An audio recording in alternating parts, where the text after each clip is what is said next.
boye dama lay laaj bëgguma lu baax rek ci dama lay laaj bëgguma rëccu tam dama lay laaj xam naa li muy laaj ñaar ku ne mi ngeeg li muy laaj damay bëgg a jaaxle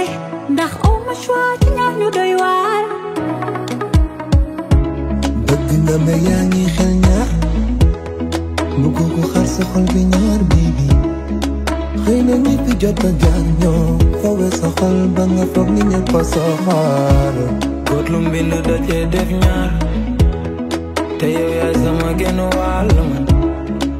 asamaan si ni mu yaatoog naaj bi li muy tàng yaay keppaar gi nëbbu naaj bi damay bëgg a jaaxle aw ma choix bébé xam naa li muy laajte li ngeen nga bul jaaxle mbégte dunya yi rek laa la yéene damay bëgg a jaaxle aw ma choix bébé xam naa li muy laajte yow li ngeen nga bul jaaxle mbégte dunya yi rek laa la yéene maa gisee nga naan nga maano te nday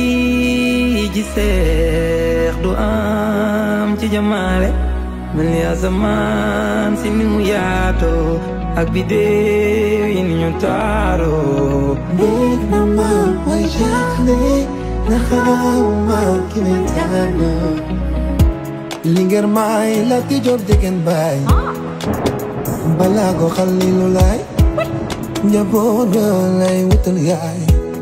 te kër ga yaa fa doy liggéey waay maa di góor géwél kus ndaa ma lay bégal soo bëggee ma lay wér jonde def tama waay liggéey kaay soo bañee ma wér kaay kaay yey sama wér waay damay bëgg a jaaxle aw ma choix bébé xam naa li muy laajte li ngeen nga bul jaaxle mbégte dunya yi rek laa la yéene damay bëgg a jaaxle aw ma choix bébé xam naa li muy laajte li ngeen nga bul jaaxle mbégte dunya yi rek laa la yéene